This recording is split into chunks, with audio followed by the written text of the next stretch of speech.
안녕하십니까, 유영선 목사입니다. 오늘 함께 나눌 말씀은 요한복음 12장 9절에서 11절까지 말씀입니다.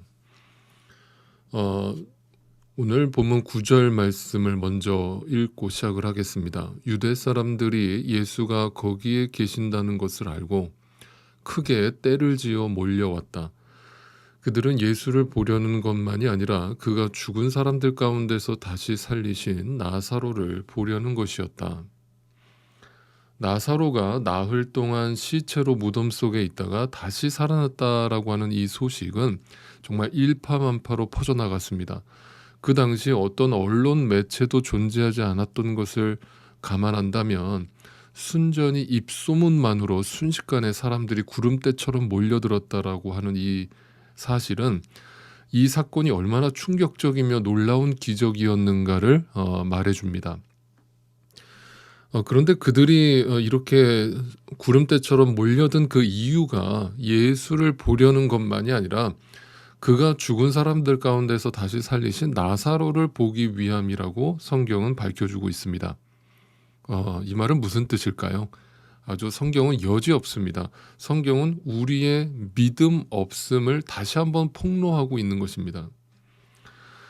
그들은 나사로를 통해서 우리 자신이 바로 다 나사로처럼 죽은 존재들이며 우리가 부활이요 생명이신 예수를 통하지 않고서는 결코 생명을 얻을 수 없는 존재들임을 믿고 쫓아온 것이 아니었다라고 폭로한 것입니다. 그저 나사로가 죽었다가 살아났다라고 하니까 그게 사실이야 하면서 그게 너무 신기한 마음에서 몰려든 것입니다. 저는 이들의 모습이 전혀 낯설지도 않을 뿐더러 또 그들의 모습이 무조건 잘못되었다라고 생각하고 싶지도 않습니다.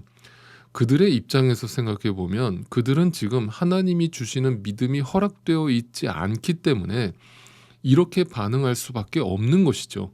알지 못하기 때문입니다.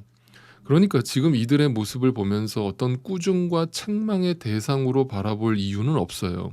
그저 긍휼의 시선으로 우리는 바라봐야 하는 겁니다. 우리가 예수를 만나기 전에 성경의 진리가 믿어지기 전에 다 이런 모습으로 예수를 믿겠다고 온갖 내 문제 잔뜩 싸가지고 와서 하나님 이거 해결해 달라고 고래고래 소리치던 그런 자들이었습니다. 우리가 이들의 지금 모습이 바로 우리의 옛 자아상인 거죠. 아니 어쩌면 지금도 그러고 있는지도 모릅니다. 그 이유는 단 하나밖에 없습니다. 믿음이 허락되지 않았기 때문이에요. 믿음이 허락되지 않으면 자신의 실체를 보지 못하게 되고 그러면 나라고 하는 우상에 빠져서 예수조차도 자신의 욕망을 투영해서 우상화시켜버리고자 하는 그런 죄성이 우리 안에 있기 때문인 거예요. 우리가 다 그런 죄인인 까닭이에요. 그런데 여러분 나사로를 한번 생각해 보세요. 그는 예수님을 구세주로 만난 사람이잖아요. 부활이요 생명이신 주님을 만났잖아요. 그리고 그분과의 관계가 회복됨을 경험했잖아요. 자유하잖아요. 이제서야 그 놀라우신 하나님의 경륜이 보이고 이제서야 그 놀라운 하나님의 뜻과 계획이 보이기 시작했단 말이에요. 그래서 종교라고 하는 무덤, 나라고 하는 무덤, 이 세상이라고 하는 무덤, 죄의 무덤, 사망의 무덤에서 뛰쳐나온 상태란 말이에요. 그렇다면 이제 예수님을 이렇게 극적으로 만났다면 어떤 삶이 내 삶에 이제 펼쳐질 것을 기대하겠어요.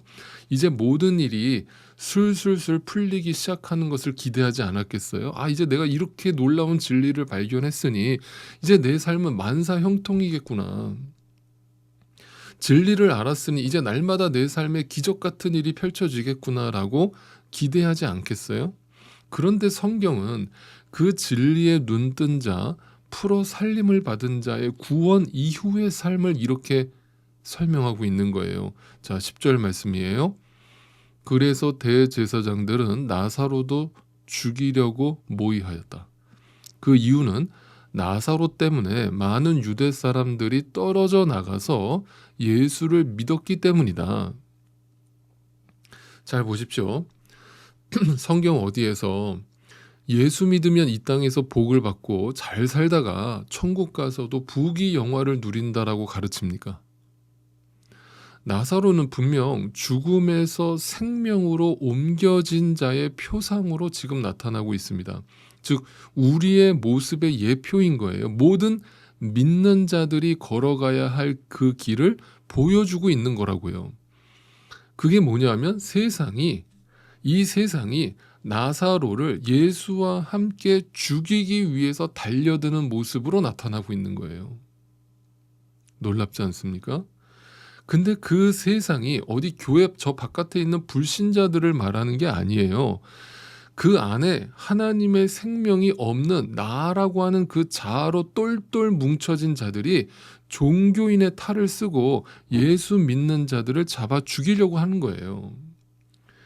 가인이 아벨을 죽였듯이 자신들의 실체를 폭로하면 그것을 가지고 회개하고 무릎을 꿇고 주님 앞에 나와서 주여 살려주십시오 하는 게 아니라 내가 왜? 라면서 강력하게 그 하나님 말씀 복음 앞에 진리 앞에 저항하면서 예수를 자신들이 이 땅에서 소유하고 있는 힘과 권력으로 죽여버리는 거예요.